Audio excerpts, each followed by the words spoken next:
So one day I was just really tired. And so I went and I planted myself. If you guys remember the edit suites, the edit bays, and there was the one kind of furthest to this way. So I planted myself in there, turned the light off, and I just went to sleep. So here are about 10 people on a tour of the station looking in at me. I think he saw that there was somebody in there. I was like, oh, we've got some action. Let's go see an editor at work. He was cool about it. He just said, hey, if you have to do that, just maybe find a place that's not out in the open. He said, I thought I did. Stand by. Is this thing on? Yes, Dan. Oh, hello. You're listening to Old News with Dan and Carrie. This just in. Breaking news to report. We are live. Old newscasters can we just say former? Sure. Former newscasters reunite behind the mic after more than 20 years. Old news is good news. Stay tuned. Welcome to another episode of Old News with Dan and Carrie. I am Carrie. And I'm Dan, and our guest today, if you're watching on YouTube, is the other guy that you can see in that other box on the screen. Someone who Carrie and I have a great affinity for, other than sneaking off to Perkins for breakfast with us during our morning newscast days back at 27 First News. He was the man who produced the newscast for us. These days, he's still creating video stories, too. He's doing show and tell, as he says, just like back in kindergarten for his own production company. Agile Video is the company, and it's in the Minneapolis area. Along the way there, though, there was also some programs for, Food Network, Animal Planet, and I'm sure many others. It's Todd Vaske, and we are so happy to catch up with him. Todd, great to see you. Wow. That was quite the intro. And I dug this out of my basement just for you, Todd. My old 27 News, and then it has a very small logo on the back. Sorry if you're just listening, you can't see any of this, but small logo. Can you see it? What channel was that? Oh yeah, like I said, I had to dig up. This is all I have left from my challenge 27 days. Which my favorite book. That man, though, we're laughing, but what a great experience that was. I mean, just from a learning standpoint of, we all kind of went on to do different careers, but gosh, I learned about deadlines and working with people and dealing with different personalities. Having a general people like Carrie and I, having a general manager host a meeting and say our weakest point is our producing. That was always kind of fun stuff. Gosh. I don't even remember that. See, was I even there? You're gonna have to. That one was. I think that was after I had started doing the 6 o'clock. It was not the weak point to us, Todd, because you kept us going. And you're right. We had some really pretty cool characters. I mean, we had guys like Jamie Glinberg, who was our out and about live reporter, who we're going to be talking to in our next episode of Old News. And Jamie is one of those guys who came in, and we'll talk more with him about it. But he came in and he actually got himself to go out to the Good Morning America show. We're all scratching our heads, going, "What? Like what?" No. Jamie was the king. Did he ever cover any real news? I don't think so. I'll always remember that he somehow weaseled his way into using driving a Volkswagen had just relaunched its Beetle. And so he had like 4 segments in our newscast of him just driving around a parking lot. He always found these just weird things that. That's good TV. That's good TV. That's great. Zero newsworthiness whatsoever, but yet he was having fun. So I was going to say, but darn fun. Well, so Todd, what was, KOW Channel 27 was not your first TV job, right? You were somewhere before that, correct? Right. I was in Duluth, KDLH, which was the CB. What were we? We were ABC, right? We were ABC. ABC. So I was a CBS affiliate up in Duluth, and I only worked there for 10 months, and I did the 6 and 10 o'clock there, right out of college. And there was who was our consultant? I forget who the news consultant, Megan. We had Megan, Yeah, they just gave me a call and said, would you be interested in moving down to Madison? And said, yeah, you know, I'd be interested. My wife is from that area, and but I refused. They said, well, can you come down on a, you know, Monday through Friday? And I said, no, I can't. Mhm. So I interviewed on a Saturday, and I think Monday I got offered the job, and like, whoa, this is that was quite the whirlwind. But Who was Yeah. our news director at that time? Was it Todd Pritchard? he came. Todd didn't hire me. Who is there? An Andy? Andy Andy Andy Bohag. Bohag. Andy Bohag hired me. Yep, Andy. I interviewed with Andy and Sandy. I loved it. It was God. We did a lot of work with just such a small crew. I know we had a real skeleton crew, and I was always amazed and relieved that we got a show on the air somehow with just like 4 of us, or, you know, just a small handful. And then the crew would come in, thank goodness. And then they were so helpful. The camera guys in the studio, sometimes they'd be like, yeah, I'll help you edit. I mean, it was an all hands on deck, and we appreciated anything anyone was willing to do to help. Yeah, I know. I used to get in trouble because, I mean, we would just scramble to get the show together. And then I think the last thing before we left, we were supposed to shoot a promo for the next day. And really, I mean, we didn't have any time to think about the next day. I have no idea what's going to be on tomorrow's show. The only thing we ever had was, what was that one, Money Smart or something? There was some sort of canned financial advising. Oh, that we used to. Maybe smutty. It was not smutty. Kiplinger, the Kiplinger report. But so I would always just skip it. I would say, we don't have anything. And I got called in after about skipping it for 3 months in a row. Todd, you're going to have to do these promos. Wait, didn't we have the 27 News Vault story? Was that were you part of that show? Maybe not. That might have been after you. I don't remember that one. Again, was I there? This is my theme for this show. Was I there? Was I there? Did I have a good time? You were heavily sedated at the time, Carrie, for most of the first news days. Not really. No. So Todd, oh, go ahead, Dan. I was just to say, Todd, was that your plan all along to become a journalist before getting that job in Duluth, or did you have other ideas? Well, it's funny you say that. So I went to St. Cloud State, and I wanted to be in radio. I wanted to be the DJ. I literally just wanted to spin records. That was a lot of, you know, lofty goals in my life at that time. I wanted to drink coffee and listen to music, you know. Sounds pretty great. That's what you're doing now, right? You know, coming up the next Bon Jovi record or whatever, you know. And I'll always remember I took my first radio class, my first quarter at St. Cloud, and the instructor was a guy. He was an adjunct, so he was a local DJ in, you know, St. Cloud, so, you know, he'd made it. And Al Neff, great guy, and his first question was, all right, who here wants to be a DJ?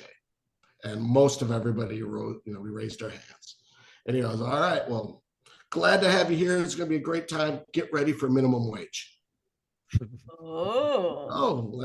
Okay. So I just remember that right after class, I walked across the way that St. Cloud had the TV station there, and I just started looking around. And the next quarter, I started doing TV stuff and moved into that, and just kind of gravitated towards the producing side of things. I never really had a desire to be on camera, to be a reporter.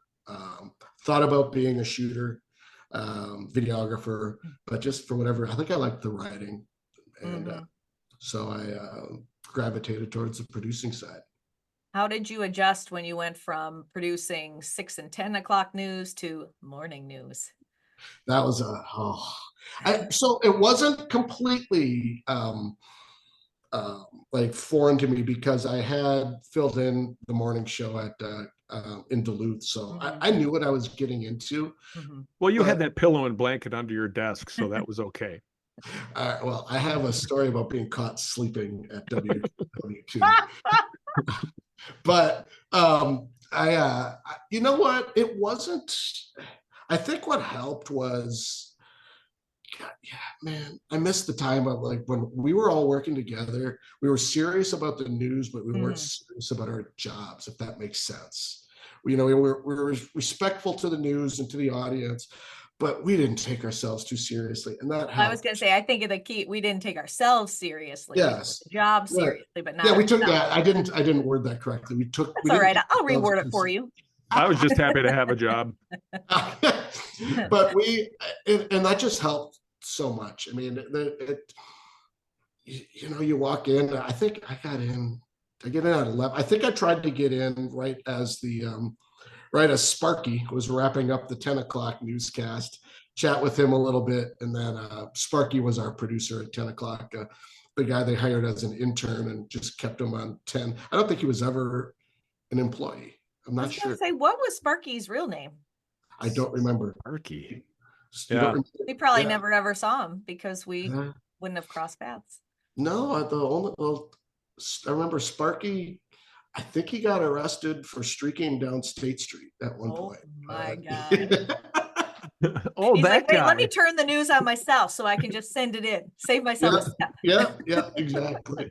But it wasn't the biggest change. The hardest part is your sleeping habits. For me, was I would do the newscast, I would go home and I would just go to sleep right away instead of staying up and then and then of course I'd flip it on the weekends. So that was the hardest part, but it wasn't the big challenge. I will say, so my sleeping story was I was staying with my in-laws at the time because that's it. We didn't make a ton of money. Yeah, right. I was going to say you chose TV because you didn't want a minimum wage job. What were you thinking? Yeah, they forgot to make that announcement in that class. They did, but they were a little more secretive about that.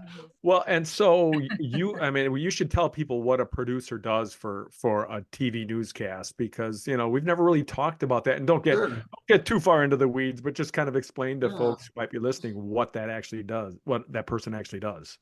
Well, I'll say this first of all, for our morning show, when we all worked together, it was a very unique situation because it wasn't just like you both actually were producers too. I mean, so it was everybody chipped in. So, and the producer role is to write a good majority of the stories, not all of them. Like, if you have a reporter, the reporters would write some. Dan and Carrie were always really good at chipping in and writing stories as well. It was combing through all of the feeds and whatnot that were coming in and picking stories for the newscast, because especially in the morning, we didn't have an assignment desk saying, these are your stories for the day. So it was getting the show, stacking it, so to speak, which means, what's your lead story, what's your second story, what's going into this section, what's going into this segment, and so on. Really, I'm the guy that's making sure the commercials play, which was really the most important part to most of the station. That's how we got paid. But so I was in the booth timing the show, and if we were running heavy, I had to, Carrie and Dan would be reading away, and you never knew it because they were pros, but I'd be saying, delete the next story, delete the next one, go here. And so they have to talk and try to remember what I, hear and remember what I said. So I was the communication with the crew as well, if we had to drop stories, or if quite frequently, this is a 2-hour show and I only have about an hour and a half of content. So you guys stretch it. Stretch. That's the universal sign for the producer didn't find enough. So just keep going and keep talking. Let's give weather an extra 8 minutes, Yeah. And you were quality control too, so some of those stories couldn't get through that. For instance, like the one I wrote about Bill Clinton's birthday, right, Carrie? I don't remember this one. What was that? Well, that's just one Carrie and I laugh about, because somehow there was a story about Bill Clinton, who was the president at the time, I believe. And it somehow was on the AP. At the time, we'd get stories on the Associated Press wire. And somehow there was a story about his birthday. True. But it was like 6 months late or something like that. But I wrote it up. And I wrote that story up. And I put it, I think I made it up. Sorry. I mean, yes, kind of. I think there was something in there about how he was really happy about turning 50, but it wasn't really a big deal. And I said something like, I wrote something like, and the president says turning the big 5-0 is no big deal, or something like that. And we found out after the show that wasn't even his birthday. Wasn't even his birthday. So I let one slide too. There was a, part of the producer's job in the morning is, you're getting all these faxes, right? And coming in and your press releases, and most of them were crap. It was a way to faxes. What's a fax? Yeah, I know. We had to deal with faxes. But we had this thing called, I don't know how I ended up with it. It, honest to goodness, might have been a piece of scratch paper. But I read it, and it was a press release about I'll just say a local business. I won't even get into what business it was that had done some misdoings, some sort of, and that they had settled and whatnot. And so we did the story, and the phone rang about 30 seconds after that story aired. And it turns out, everybody had already known about that because it was about a year and a half old. Oh no, some old piece of scratch paper that somebody was writing on the back. I swear it was either put in a file or it was in the fax machine. And that was my fault. I got pulled into legal and everything on that one. Gosh. And I should have, it was my responsibility. It had a date on it and everything. So they just said, why? And to that business's credit, they didn't do anything, but the question was, why are we revisiting this? This is old news. We've paid our. Maybe we should do the story. Ironically, that's why we're called old news now. That's one of we all have those that we look back, those instances where you just go, right. If you could take it back, you would, but you would learn and move forward. So yeah, I don't remember. I didn't remember the Bill Clinton's birthday. That's a great one. Yeah. Well, so I turned 50 this year, and I said, Dan, the big 5-0 is no big deal. Finally get to say it. Yeah. There was the other one about, and we'll move on with your life in a second, but there's the other one where it was I think it was a cow or a bull had maimed or at least attacked the farmer, and the line was the bull turned on the farmer, and I read in my Ron Burgundy best, and the bull turned on the farmer. and then I was gonna say, and then you heard a noise that sounded something like, I just can't participate. Okay, let's go to Kevin now. Yep. Out of me. And I'm sure I was saying stuff right into your ear. You were. Turned them on, huh? Because another job of the producer is to totally try to mess with the anchors while they're talking. And so this is the universal sign for when I'm talking into their ear. Right. I would do that occasionally. You're there again. Well, so then let's move this along so we're not just reminiscing the whole time. But no, so you did that for a couple of years at KOW, right? And then you stayed in TV for a little while longer, right? Yeah. So what I did, I moved back to Minneapolis, which is I'm from Minnesota, and I went to work at KMSP, which was Channel 9, and at the time was the powerhouse UPN. I'm joking. They had zero programming. It's now kind of an oxymoron, isn't it? Yeah. But they hired me on as a kind of an associate producer, weekend producer. But knowing I knew and they knew that I knew that they were starting up a morning show, and so they hired me really to start up their morning show, and that was gosh. I still remember sending the resume from WKOW, middle of the night, sneaking around and going into the office part of because our fax, whatever reason, wasn't working. So I had to go into the office area at WKOW. It's all dark, and send my fax. And then I had the fear that I'd left the next morning that I left it in the fax machine. Did you? So I came into work even outside of my regular hours, and it wasn't there. Might be in your personnel file. Might be in the old personnel file, but so I went there and I started up the morning show at Channel 9, which was That was a blast. And if you want to go back to old news, how long ago that was, this is for you Minnesota people, my second day on the job was the day that Jesse Ventura was elected. Wow. And Oh, I mean, what a gift. I had 4 years of stories. It was just great. It was just, it was a great, great time.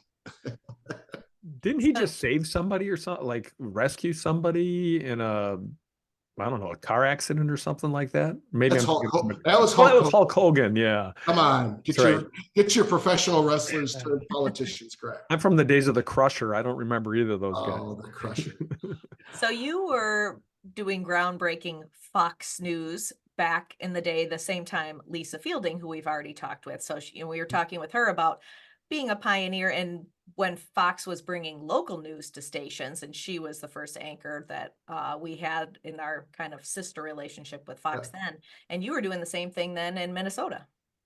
Well, technically, no. I was always UPN, and I left, and like a week later they said, "Hey, we're going to become Fox." So I technically never worked for Fox, but I feel like the style that we were doing just fit.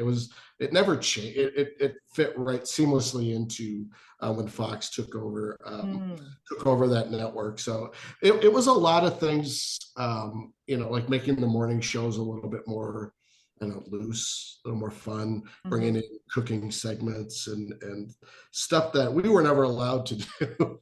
Oh, that would have been awesome. Yeah, like one of we peaked too soon, Dan. We peaked too soon. Like the first, we had a chef on our a little known chef, Andrew Zimmern was our chef on when I was working at Channel 9.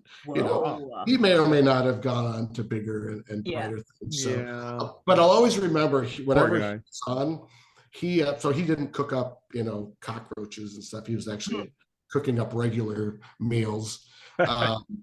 And I did the really early morning stuff, and it was usually finished by 8 or 9. But whenever he was there, I would extend my day a little bit to wait. So like, oh, can I try that? So yeah, it was in case he was giving samples. In case he was giving samples. So yeah.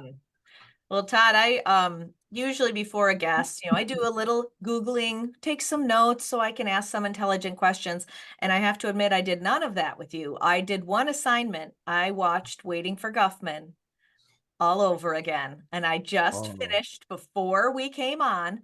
And that was our favorite, the three of us, our favorite movie. When it came out, we went to the theater, laughed our rear ends off, and have laughed about it ever since. Still quote, I watched it last night. Jen and I watched Waiting for Guffman last night, just in case we were asking for quotes. So do you remember doing that was the penny for your thoughts ending? Do you remember doing that in the middle of the news? The Swan Lake ending with the that's right. I was howling. Yeah, I didn't watch it. Unfortunately, I didn't get to see it again. But I remember, and we always called each other by this name, Afe. When Corky, right? That was his name, Corky, has his outburst to the city council there and goes in and calls them all a bunch of ass faces. But, we had to be, careful in the newsroom. That's right. There might be a live mic. We just said Afe. I think that was a 27 First News field trip, right? That was great. We had a good time. That was a good one. I think it was maybe Perkins and the movie. I think it might have been a really big day for us. I probably fell asleep then if we went to Perkins beforehand, because I just don't understand what's the deal. I had 3 pancakes and I'm so tired. I know, I ordered an omelet and it comes with a side of 3 pancakes the size of my face. Yep. I can't get going today. Get the pancakes, and I think Jamie might have even one time ordered, 3 pancakes, the omelet, the bacon with the side of waffles or something. And he was a skinny guy, so he could do that. He had a hollow leg. Yeah. I'll go back to Jamie one more time, and this is a little inside thing. Ask him about being Paul Major's Cabana Boy. I'm not going to give Majors, of course, a famous Minneapolis Paul Major's newscaster.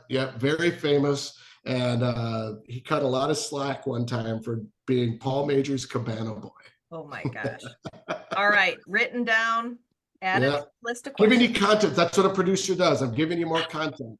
You're so good. You're one of the best. Good. So why did you end up getting out of TV then, Todd?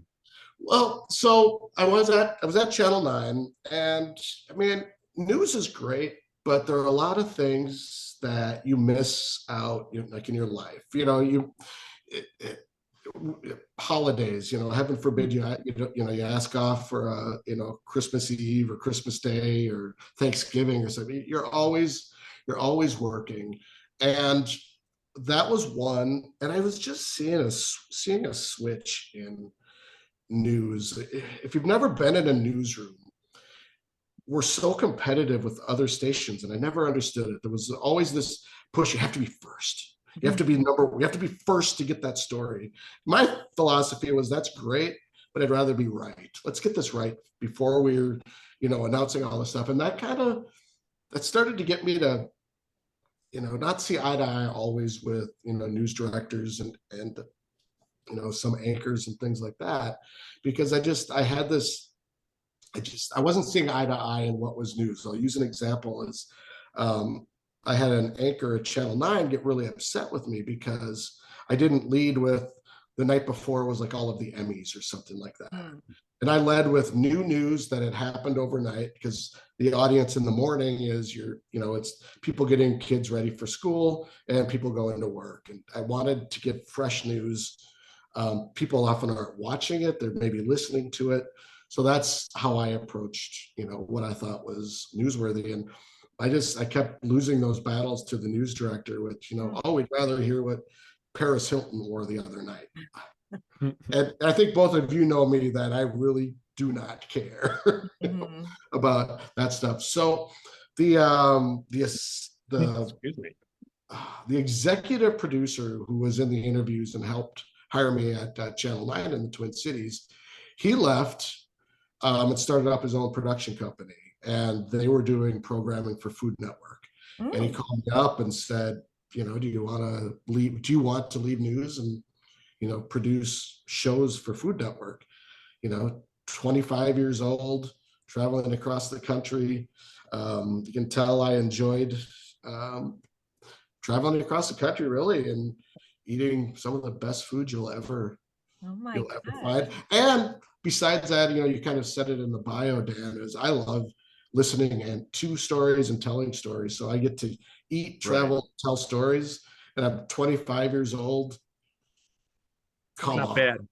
No. So what shows did you work on? Yeah, what were the programs? Yeah. So the first one was a show called The Best Of. And if you're watching Food Network now, it's diners, drive-ins, and dives 24/7. It's on all the time.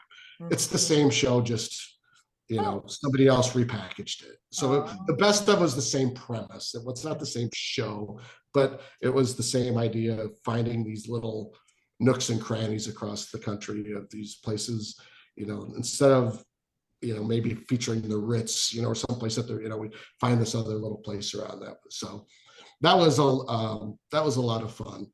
And were you traveling just all the time, or we would do weeks you would travel? I wouldn't say I was traveling all the time, but when we did travel, it was about 2 weeks. It would be about a 2 week, which now I'm like 2 days traveling for work, and you're just going, oh my goodness. But at that time it was, woohoo. Yeah. So then what was really cool was we were working on that show, The Best Of. We were just kind of hired guns for that. And then Food Network liked what we were doing, so they called us up. We were doing that show through another production company, if that makes any sense. And then Food Network, kind of a subcontractor to a contractor. Yeah. Okay. Yeah, exactly. Thanks, Dan. And Food Network, for whatever reason, liked the stories we were doing, and they asked, "Do you have any story ideas?" So I remember my old boss and I gathered at I'd like to say it was coffee, but it wasn't. It was a little bit more adult beverages, and we just brainstormed. I mean, it was probably about 30 ideas. 30. What was this, the 1950s or something? Yeah, yeah, exactly.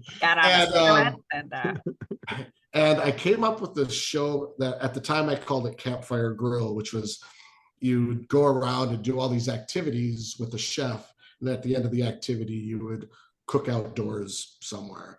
And so we pitched that to Food Network, and they took it and they accepted it. We did 13 episodes, and they changed the name to Appetite for Adventure, which is a better name. Yeah, good name.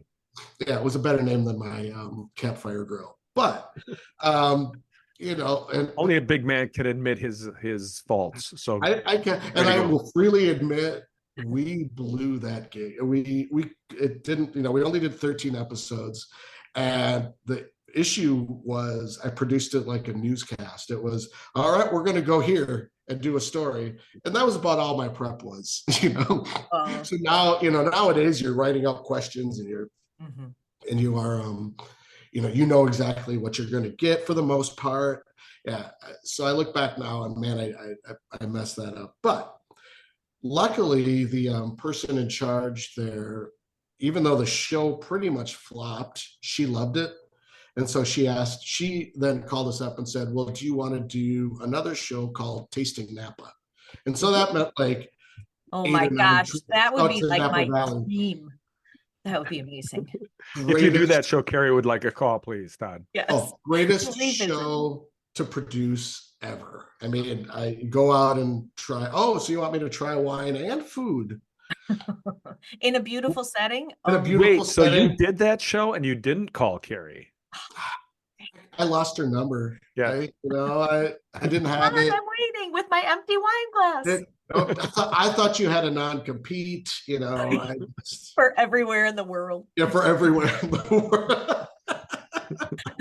But, so that one was really cool. I got to we hung out with Mario Andretti for a day because he had a winery out there, and he drove us around. And former Indy racer, Formula racer, right? Yep. Yeah. So and just did he drive quickly? Did you see from winery to winery? He did. No, the funny thing is he went really slow, right, Todd? Yeah. He was very careful, used his signals, all of that. Yep, checked all of his blind spots. Yep. So we did that show. Let's see, Tasting Napa, and then that was kind of the end of the Food Network days. Where I was working, two great people. They were former news people who worked together at a station in Minneapolis. But we're all young, and all we knew was news. You start up this new company, you never know the business side of it. So there, things happened. So that company kind of broke up. And so that's when I kind of went, we gotta figure out, and ended up back in Madison, working at a company called Andy Garcia Productions, producing videos for Harley Davidson and for Sub-Zero. Wow. Refrigerator company. So Andy Garcia, great guy, by the way. Great guy, not the actor. But no, right. I always got the people, is it the Andy Garcia? And I'm like, to me, he was. So I went, yeah. But no, Andy, he's a great guy. I will say this. I mean, I've been just blessed by from everywhere from Duluth to, like Duluth, for example, I worked with, hopefully I'm getting his name correct, Brian Burns, who now owns, what is that? Channel 3000. It was Channel 3000. Whatever channel is that? WISC. Yeah, Channel 3000 is in Madison. Yeah. And so I mean, his mom at the time, now he owns like all of those stations and whatnot. So learned a lot from him, and he was my audio guy. So it was fun to see how everybody's careers went in different directions. At WKOW, great crew, the morning show, and then working with Wendy and Jeff and Rachel Kisco and just all the folks on the 6 o'clock side of things. Future guests on this show. Yeah.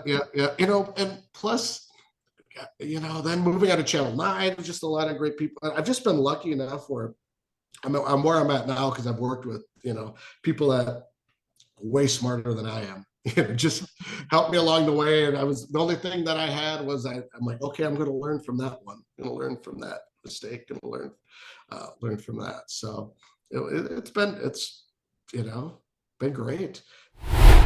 And at one point, so I decided to, start my own company. And then I just finally, it hit me about 2.5 years ago. Like, you know what? Every time I left a company, it was, because of X, Y, and Z. What was the only common denominator? It was me. Like, maybe I was the one who was a little difficult to work with. So well, that's quite a realization. That shows character, if you could. I know, and I don't normally have characters, so but it's been awesome, and now I have my own. Now I've got my own company, and well, I was gonna say, and that's what's on your sweatshirt. I know right? it's free plug, cheap. I didn't go as big as the WKOW logo, but let's compare sizes. All right, well. I love that jacket. It's great for shoveling. Yeah. So yeah, I started my own, and I basically kind of took everything that I learned that worked from other companies, and then everything that that didn't seem to work, and kind of apply that to how we do business. So Todd, what's the biggest or one of the biggest differences between being a producer, what you used to do as a producer, like a field producing, and then running your business? Like, what's one of the things you need to know more than anything else when you're running your own business as compared to when you're producing? Well, I'll say one of the biggest differences, maybe like from jumping from news into kind of the corporate world is news. You've got 8 hours to produce, I don't know, 25 videos, 25 stories. Whereas in corporate world now, I'll always remember my first gig out of news was Food Network, and we captured the footage, did all I needed to do. Now it was time to write the story. And I asked my boss, he said, all right, well, what's my deadline on this? He said, if you get it to me in 2 weeks, that's fine. And I just started laughing because I was expecting like 3:00. Yeah. So that was from news to video, or just video production company. That was the biggest thing to understand, which news I think helped me be make sure that I still deadline driven. Yeah, I can't miss a deadline. That drives me bonkers. Well, and I think, don't you think news just taught you how to work quickly and to shut out the noise around you? Because I came into the newsroom and I was always a person that needed quiet to write. So I remember I'd be first, in my little cubicle area, like doing this, plugging my ears, and by the end it's like someone could be talking right here and I wouldn't even hear them. I mean, it taught me to concentrate in my own, create my own vacuum kind of, and just get it done. Absolutely. And news is where I learned. I'm one of those people that likes to have control over things, but news, especially, like, hey, I've got to let go and depend on Greg Sheevy over here, who's shooting this and editing it. And boy, Sheevy gets a lot of plugs on this. I was going to say, he has been mentioned every episode so far. Right. Well, and I know Darren Lynn's going to get the script written and voiced on time. That's Darren's second mention, by the way. Darren. Okay, then I'll go. There was the time where Tony. Oh, yep, he's already been mentioned. Yeah. Tony missed. He didn't miss his deadline. He missed the show. Well, when you're typing with 2 fingers, it's so Tony was at 5:00. So I was the 6:00 producer. Tony was a 5:00. Was doing a story, probably the lead for the 5. Usually, missed yes. Entirely, and me being a producer going, hey, this is an opportunity. So I took it. He'd finished it right at the end of the 5, and I put it in my newscast, and I got in trouble. I love all the storytelling things, but when you start your own business or just in business, I mean, you got to remember all of the, like right now is tax time, for goodness sakes. It's crap. I've got. Wait, pause for me to fall asleep talking about that. Right. I mean, I've got to, every month I've got to go in and pay sales tax. It's you have to just make sure that you understand that you'll have the stuff you just don't like to do, or maybe you're not good at, and you have to learn how to do those things, and be okay with it, because it's not only half of what I do is the video production side of it. It's making sure my vendors get paid, making sure that I filed the right forms with, Minnesota asked us to file all these silly things. Darn it. Hopefully they're not listening. I do it. Yeah, don't worry. They're a huge fan. They're huge. I'll just Minnesota in general. But, I look back, I wish I had taken some, business classes and stuff when I was in college, instead of going through your list of classes and going, this looks like the easiest. This looks like the easiest. History of rock and roll. I'll take that. Intro to the library. I'll take that. Which were 2 classes I took. I kind of look back. The library. It was. Yep. I literally took a class called Earth, Wind, and Fire in college. So my brother had a class called The History of the World Through Baseball. So when you're doing projects for clients, are these commercials going on TV? Are these training videos? Is it a video they can show about the services they offer, or where do the videos go? Yeah, so I like to say I do every type of video you can think of other than the wedding videos. I'm not. There's another one you didn't mention, but we're not going to go there. We're keeping this G-rated, so okay. But to answer your question, Carrie, is yes, I do it's TV commercials, it's training videos. I'll say I like training videos the most because I'm curious about how things work, and so those are a lot of fun. I do a lot of training videos for Dairy Queen, for example. That's not a big gig either. I get to see all their latest blizzards and then show their workers how to make them. So you get to try them. Oh yeah. I'm coming to work for you. I kind of go against the mold in that there's a lot of push for companies like mine to have a niche. I explained the one company I was at that did all of those career college type commercials. I would get so bored that I couldn't do it. So I love, on a Monday I'll be at a CPA firm, on a Wednesday I'll be at Dairy Queen, and then maybe a Friday I'm at a manufacturing plant, and then maybe the following week I'm writing a testimonial, going through transcripts and writing a testimonial video for a dentist or something like that. So it keeps me interested and I get to learn a lot about different industries. So I love it. I ask people what their first worst and the job they still thirst for. What's the worst job you ever had, Todd? Don't say KOW. No, KOW. We'll be sad. You know what? The worst job I ever had, I will just say it was in the video production world. I'll leave it at that. I just wasn't the right fit. Yep. You don't have to name names. That's fine. I just wasn't the right fit for the position I was in. I look back now, and again, I was kind of angry about it, but life worked out. Best job is what I've got now because I'm my own boss. But God, you know what? That one I just mentioned, like worst job though, I wouldn't try. I would do it.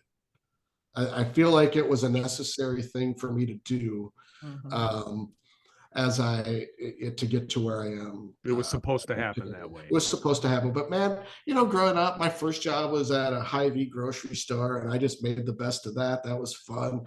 I taught tennis, at one point, in my high school. I forgot that. I think I knew that.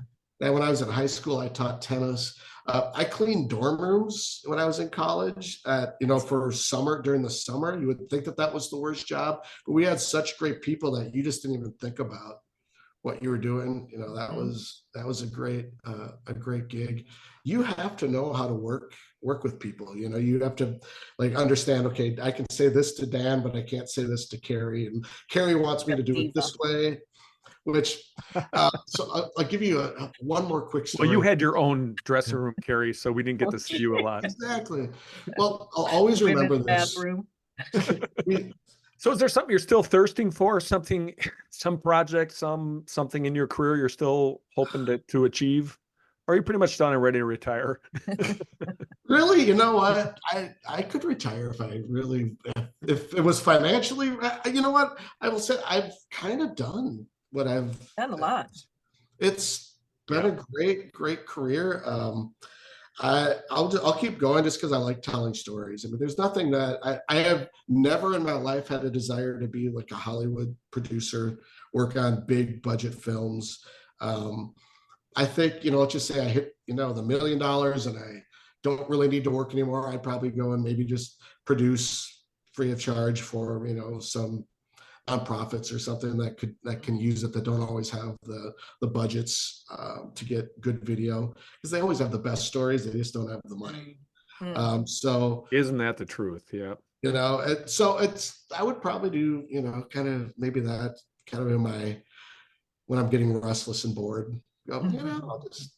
So all you nonprofits, get Todd Vaske's email address. That's right. But this is, we're talking in a good 5-10 years. There you go. Right now, let's, a little bit of a checkbook. Keep a little writing busy it right down. now. Yeah. No, How many work for you, Todd? So it's only me. Mm. But I built my company around where I'm the producer, writer, director, sales, all that stuff. I don't shoot it and I don't edit it. Ah. So wait, you're agile? Yeah, You're very agile. I'm very agile, yes. And I set it up that way, A, because I'm not a good shooter or editor, but B, I can go out and keep making sales. I can make sure we have an awesome freelance community here in the Twin Cities. So I can basically be a broker for them, so to speak. So like right now, I think I've got about 4 projects that are being edited, I think, as we're recording on this by 4 different companies, 4 different people. And it's kind of a win-win. I can make a living doing this. Other people can make a living.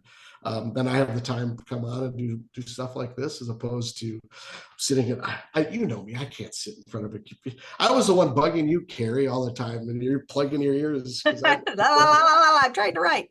In fact, no, I was over it by then. By that, I mean, I actually got told at a couple companies just to go home sometimes, because I can't sit. I had to walk around and talk to everybody. And eventually, just go home and work. And I was working. We need to get this guy out of here. It was pretty so distracting. It was pretty much it. Go sleep in a bay. Come on. Well, Todd, we could talk for hours and hours, but I think we should probably wrap this up so you can get back to those projects that you're working on. Sure. And it's so great to talk with you. I mean, we definitely will check back in with you. Oh, in a year or 2, we'll see. No, Carrie reached out, and I think, what did I take? Maybe 35 seconds to reply back. Oh, it was the best. Reconnect. I'm like, absolutely. So I know. I'm like, Dan, Todd said yes. Everybody else in the audience is going, gosh, why did I listen to this guy? But I don't care. I had fun. No, we all like to listen to each other's careers and things like that. So it's good to hear how people get to where they are, I think. And that's one of the reasons we're doing Old News. Yeah, because we have that one intersection point and everybody got there a different way and everybody went somewhere else afterwards. So I think it's very interesting to hear everybody's stories. When you're in the moment, you're thinking, this is it. This is what I'm going to do. Last story that I'll let you go is I interviewed my first job up in Duluth, and the news director said, where do you see yourself in 5 years? I didn't know where I was going for dinner. Hate that question, by the way. I know. I hated it. And I just pulled it, I can see myself being here forever. I was making $7.70 an hour, for goodness sakes. What a stupid answer. You're going to see him go, yeah, right. My dream. The things you say in interviews, if we could all just have those back and be honest in an interview completely, right? Yeah, that would be fun. Exactly. I'm going to do that. I'm going to do, after Carrie and I produced the sketch about her following the Pope on Twitter. We're going to do the sketch of she has 2 people she follows on Twitter. I think it's the Pope and somebody else, and we're the lacrosse team. The lacrosse team. And we're like, the Pope is probably looking at his X account going, oh, well, I got Carrie Koken's night. She's in, so. He gives me a thumbs up. Thumbs up. I thought it would be the Pope and Christopher Guest. I thought it'd be I might have 3 in about 5 minutes. I'm going to get right on it. Well, Todd, it's been great. Thank you so much for joining us. And we look forward to talking to you again in the future. Hey, I appreciate it. Thanks awesome, so much. Todd. So good to see your face. It was great to catch up. You guys, you haven't changed a bit, by the way. You haven't either. And now here you are lying again, right on Old News with Dan and Carrie. But thank you for that. Thanks for tuning in to Old News with Dan and Carrie. That's old news for now. Join us next time.